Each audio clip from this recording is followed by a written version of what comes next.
And what is it on? We stream on YouTube, but we also air locally on Comcast, Drexel Comcast. University TV. And it's called what? Real Black Okay. TV. I'll make sure that. Anytime you're ready. Hi, I'm Nichelle Nichols, and when I'm in this quadrant, I watch Real Black on Comcast. You should too. Thank you. That he was really taking care of the characters, intended to take good care of the characters, and to do honor to the show, and at that, and he took me to lunch on the set at the commissary, and afterwards he said, "You know, I'm so excited." He said, "I didn't know what you looked like after all this time." He said, "You could play." He said, "I wish I had something for you in the film." And I said, "Well, why don't you let me play her grandmother?" He says, "No, I was thinking about her mother." And so I said, "No, 300 years from now, this is what grandmas are going to look like. As a matter of fact, this is what they look like." And we had a wonderful time. And he subsequently called and talked to everyone and met with them to give the original stars the honor and the respect of not just doing it without your. And he talked in depth about the character and what made the character tick, what we had developed.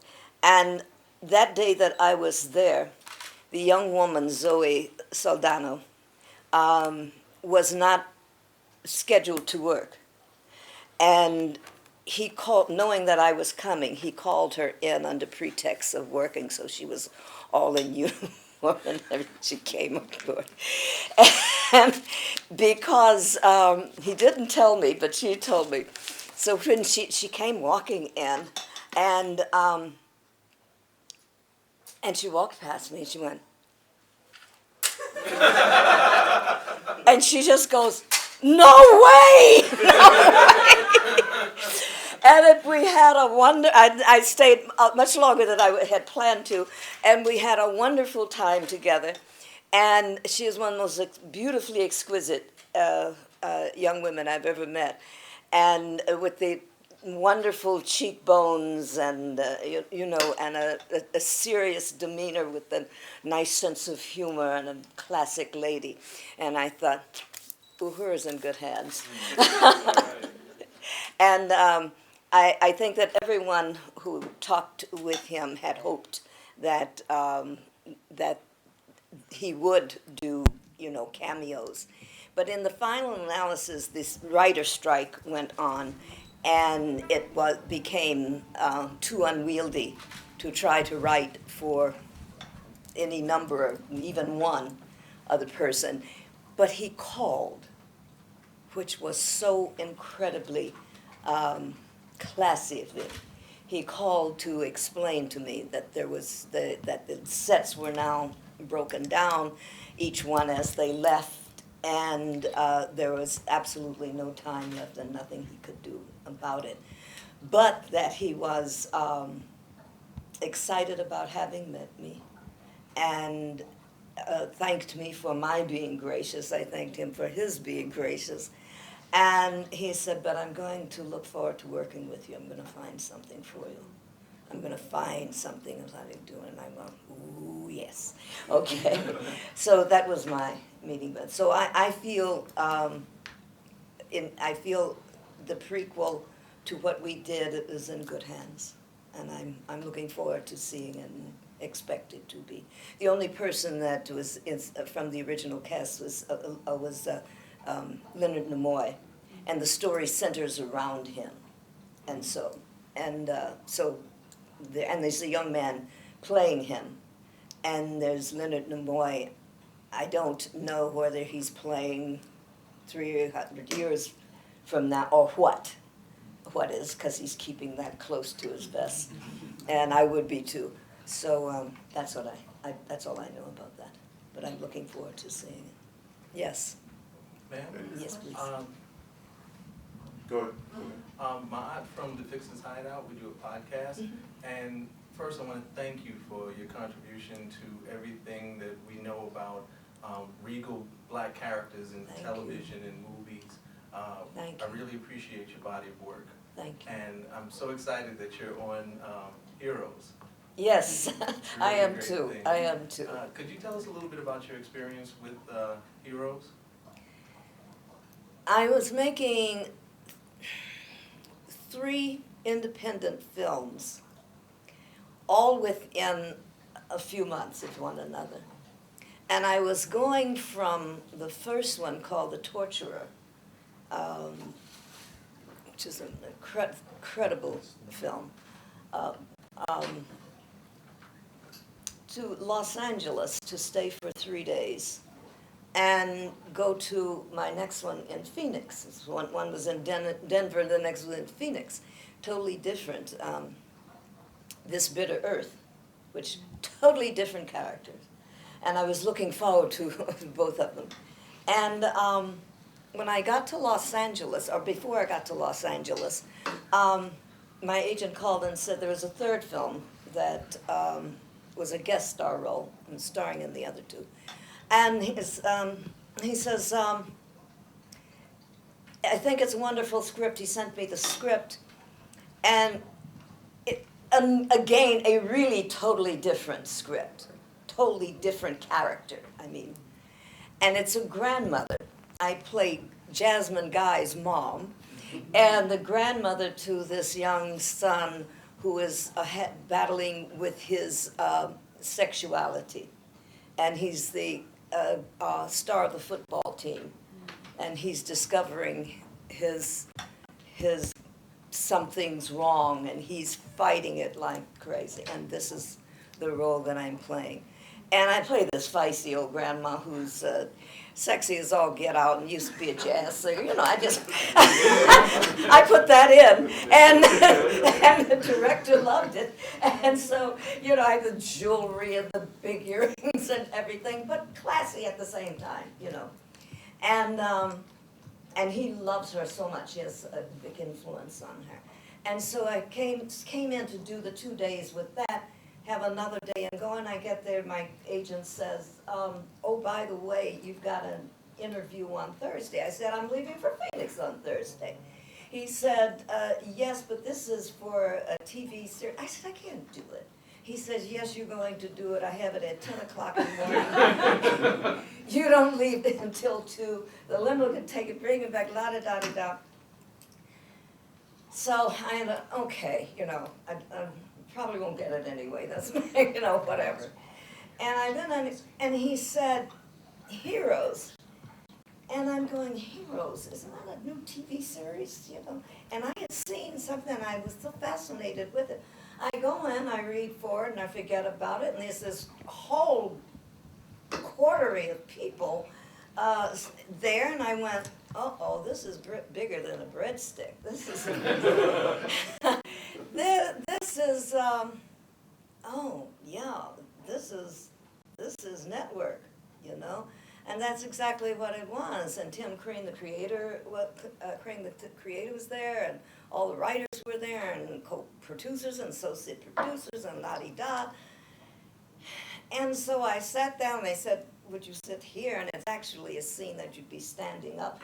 But I was glad to sit down. Before them, I said, oh, is this the hot seat? And they laughed, you know. And so I put a little sense of humor in this role.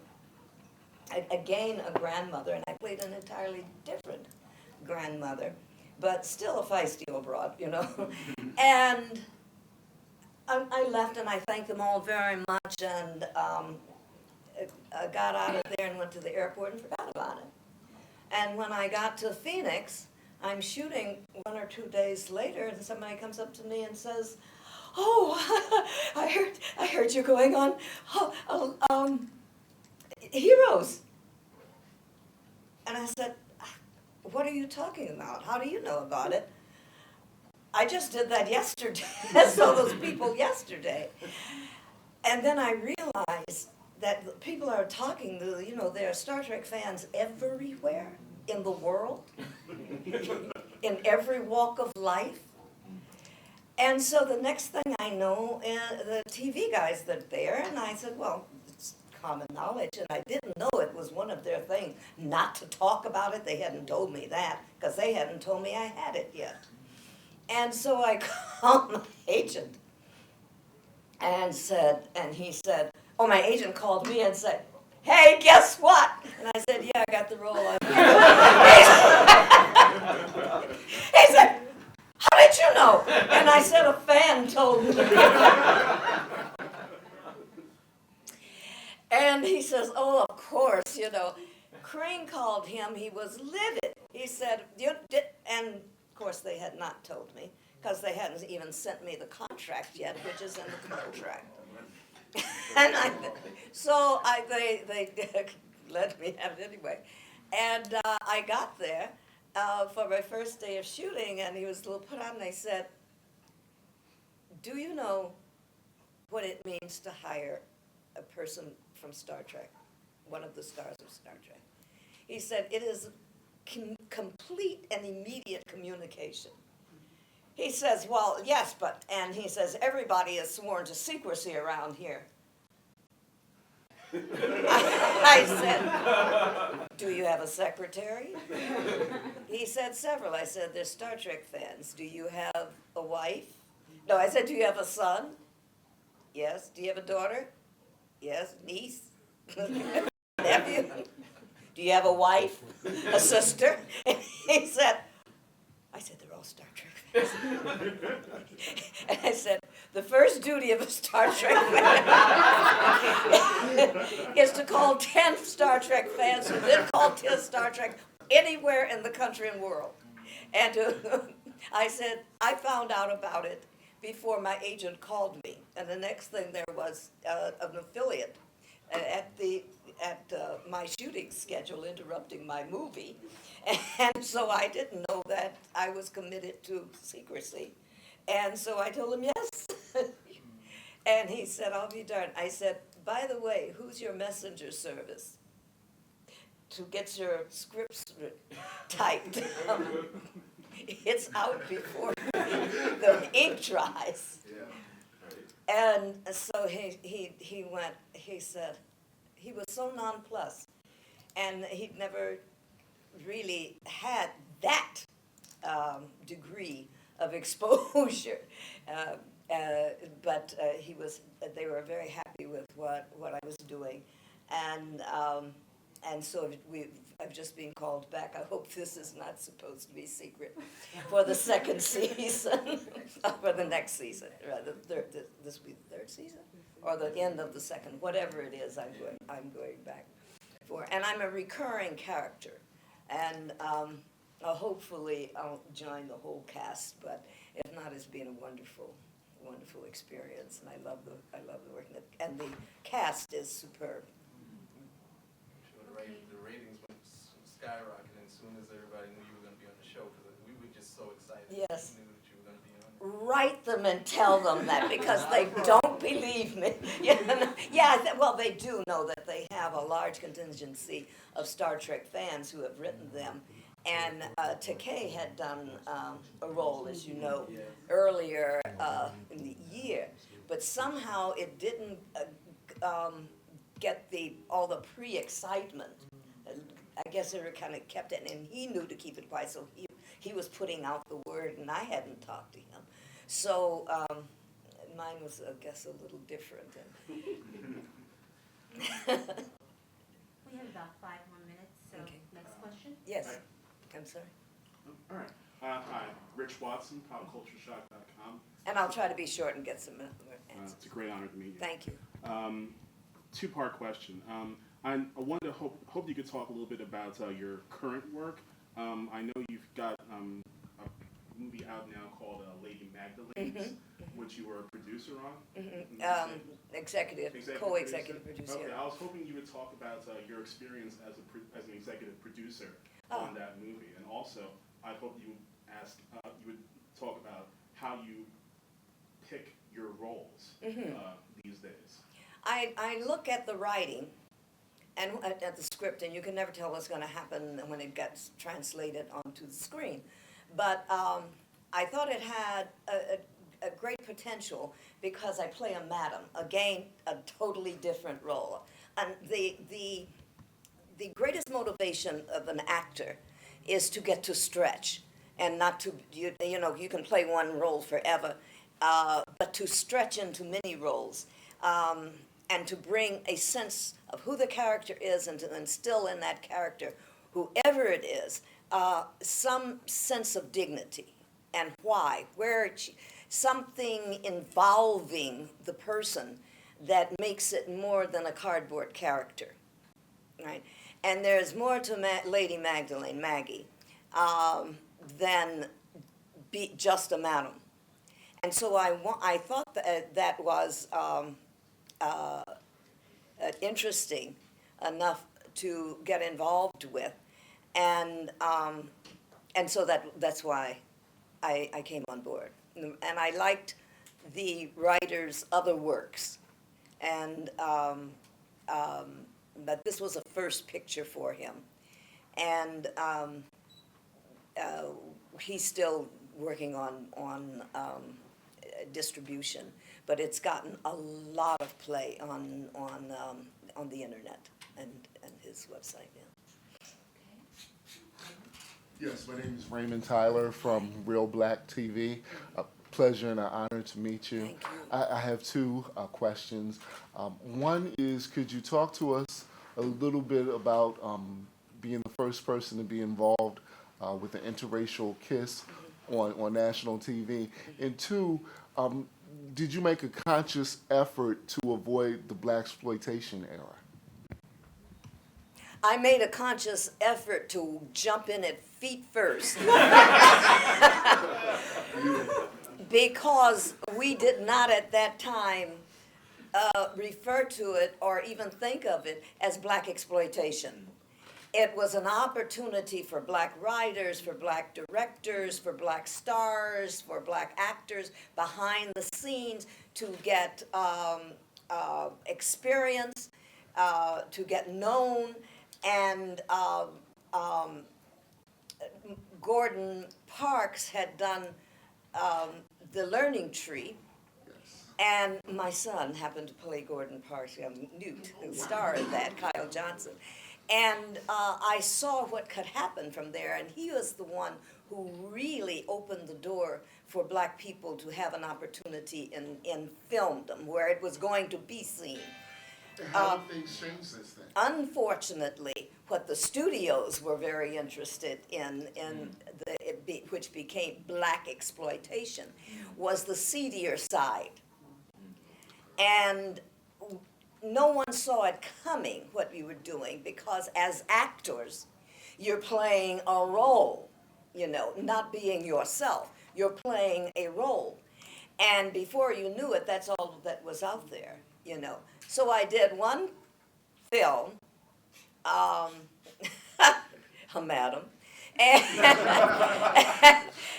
that was 40-some years ago, you know, and I didn't play another one until now, and many other roles in between, but no more black exploitation films, because after that one, all I saw was the opportunity to show, women to take off their clothes, black men to leave their wives and have bastard children running around, to be a dope artist and to demean the black race, and never seeing while that exists, never seeing the other side of us, of who we are. The diamond, faceted persons that we are, like anyone else, any other culture.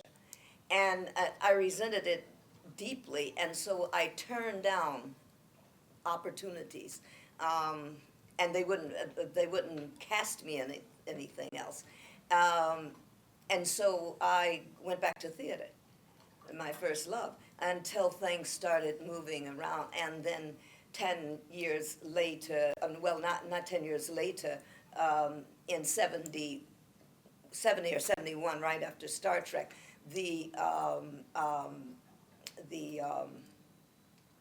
conventions, Star Trek conventions, which were fan-produced and organized, came along. And so that, and there was one somewhere every weekend in the world. It spread like wildfire.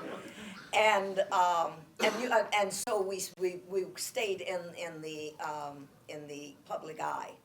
And that took 10 years later to the 6 major motion pictures of Star Trek. And the other question you asked me was about the Interracial Kiss. Yes. We were always looking to the next script because one was better than the other. What I was not looking to is great scenes being constantly cut in rewrites.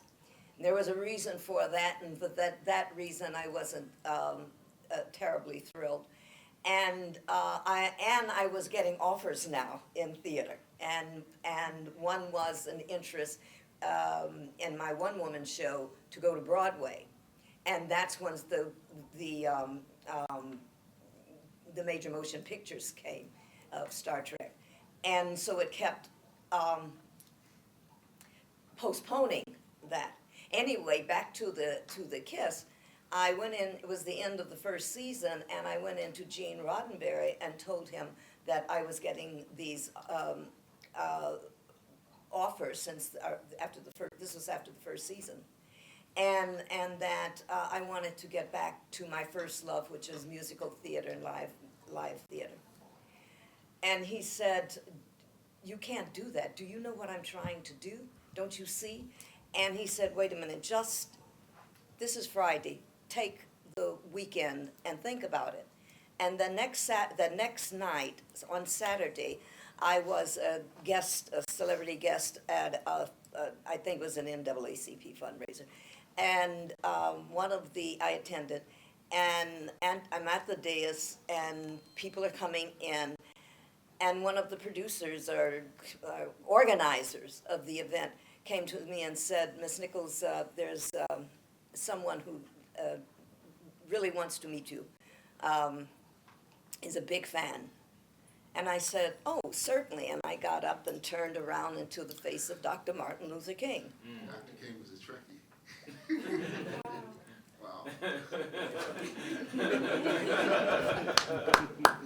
I could not breathe.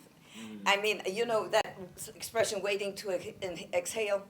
And he smiled, and when he laughed, I think that's when I kind of began to exhale. And he said, "I'm the fan, and my whole family is a fan of yours, and my little children." And then he says, "And I want to congratulate you on the quality of your work and the quality of the character, and so forth." And I said, "Well, thank you, Dr. King. I'm going to miss my co-workers." And he said, "What you talking about?" And I said, "I'm leaving the show after the first season." And I told Gene Roddenberry. He says, "You can't do that. You cannot. You cannot do that." And I wanted to say, "What you talking about, Doctor?" And he said, "Don't you understand what that man is doing? He's put you in the command crew. You're fourth in command. You can't abdicate this. You're out there on a 5-year mission where no man or woman has gone before." He says, "You have changed the face of television forever.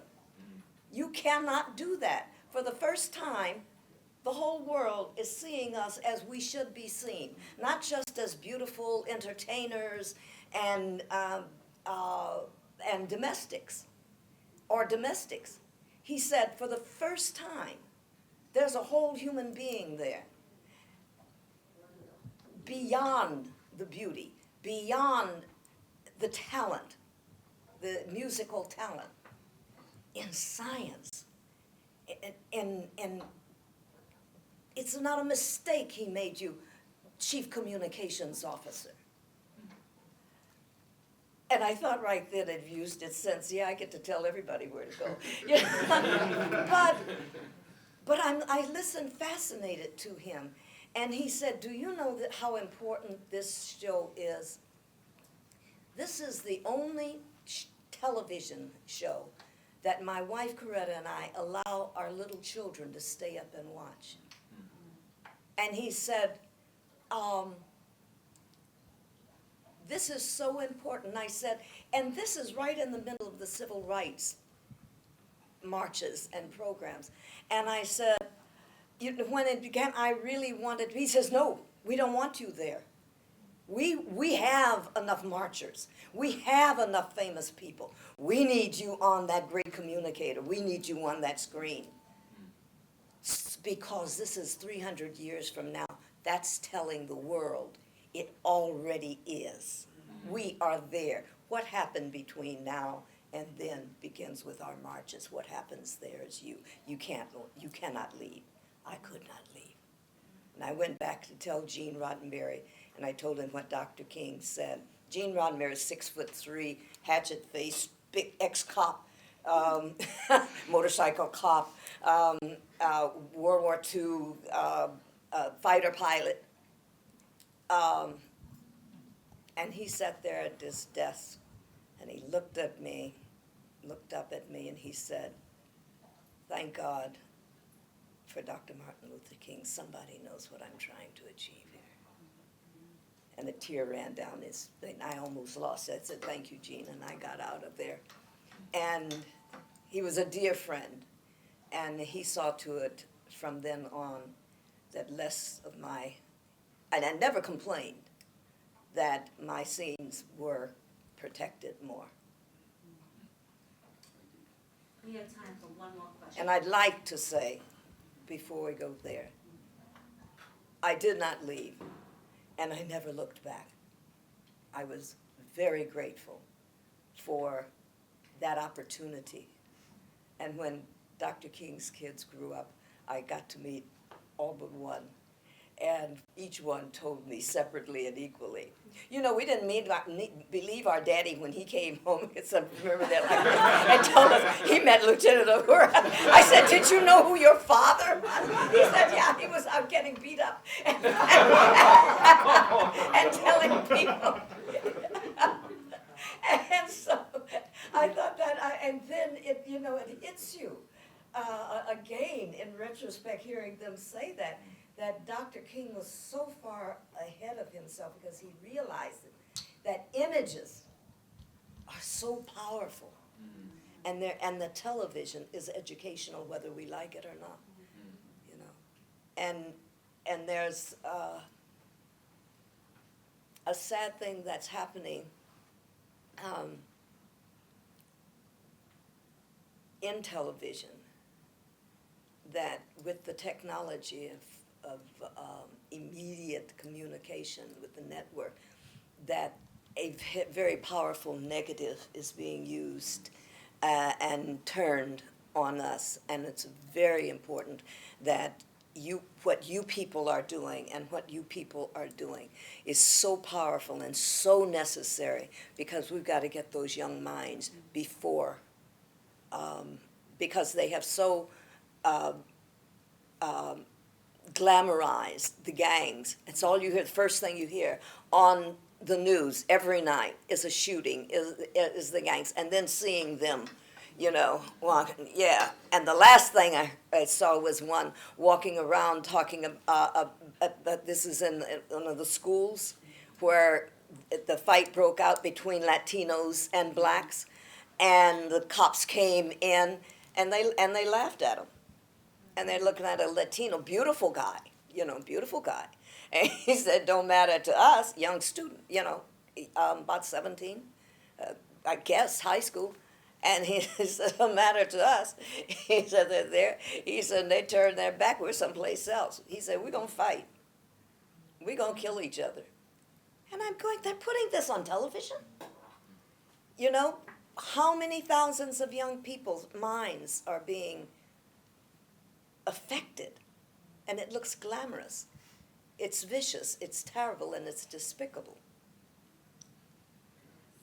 Yes. Yes, last question. Brandon Easton, UBC Magazine. This is a great honor to meet you. Thank you. I had a question. You just mentioned images and media, and I was wondering, is there anything that that you're into, what you've seen recently that particularly inspired you, or that you think is very positive for people to watch? Or Yes, that I've seen. Oh, I thought you meant that I'm doing. Well, both. Well, the film Torture has to do with our role in torture in Iraq, and it's a 3-character play that is very, very powerful and brings into focus just who are we, and how do we handle ourselves with the world scene, and how are we perceived now as before 8 years ago. It's just diminished, and that has an effect on society, you know. And the role that I play in This Bit of Earth, she's a powerful teacher, music teacher and film teacher, to young people, and she stands tall until this young woman who's seen her father murdered in front of her has turned negative, and they have a battle, and I won't give you any more, but it's very inspiring because the end of it, each one of these films has the end of it is uplifting, as well as the other little film that I'm doing. Okay. I'll think of the name and I'll yell it out. Okay, so Take your photos now. I'm going to begin right here with, okay, this is from Nichelle. I was chatting with someone when a man approached and said, Nichelle, there is someone who would like to meet you. He's a big fan of Star Trek and of Uhura. I turned to greet this fan and found myself gazing upon the face of Dr. Martin Luther King Jr. I was stunned, and I remember thinking, whoever that fan is, he just is going to have to wait.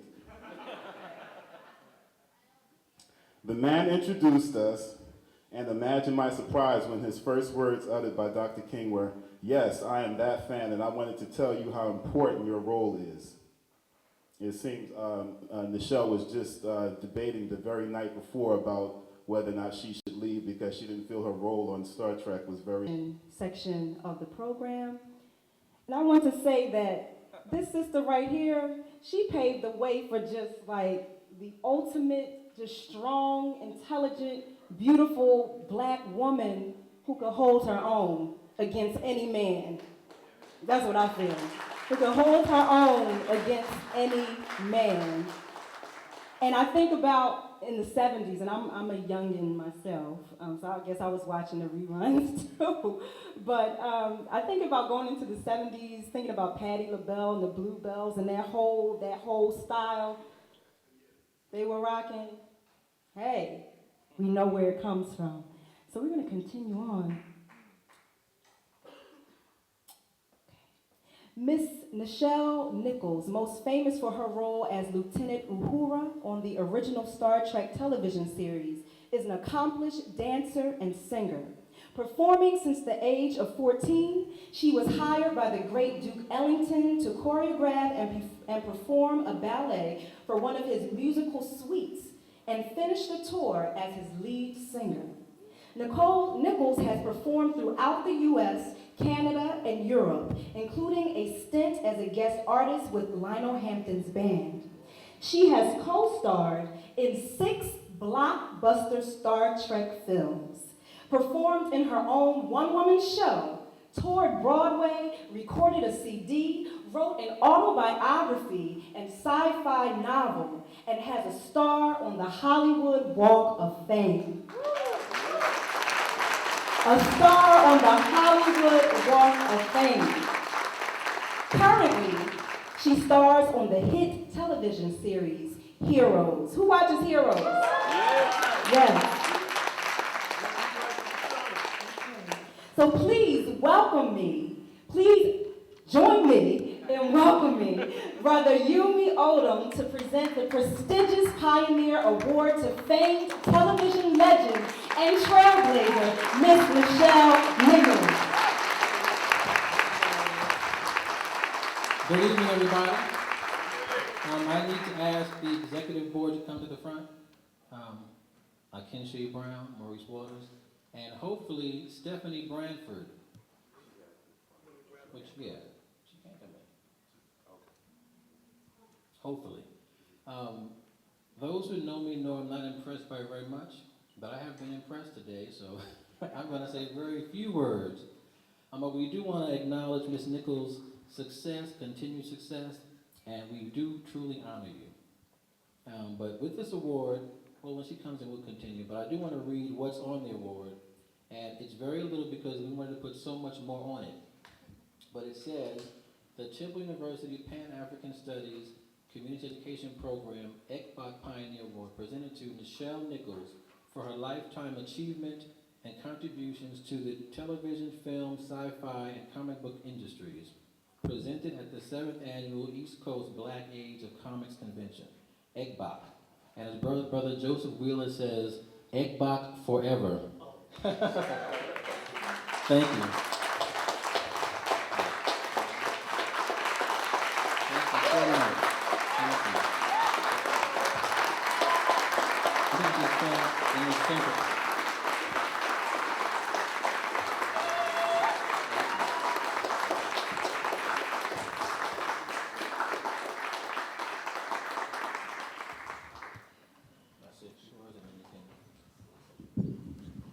This is so beautiful. Please take your seats and so I can see you all. And I'm truly honored.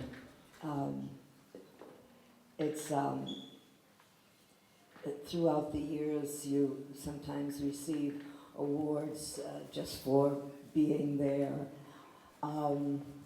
This will set high among the most important awards that I have received. One for my work when I took a year off of my career to change the face of the space program and the astronaut program.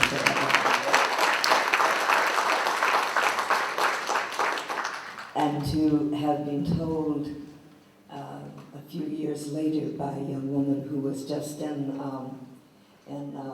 medical school when that happened, that she was 9 years old when Star Trek came on, and she said, I'm going to fly someday in the stars. And because Uhura is there. And when I received the contract and unsuccessfully recruited the first African American men and women and the first women for the astronaut corps, she was in medical school and she said, I know I'm going to fly now. And 4 years later, she became the first woman of color to be selected as an astronaut for the Space Shuttle program and became my very, very close friend ever since. So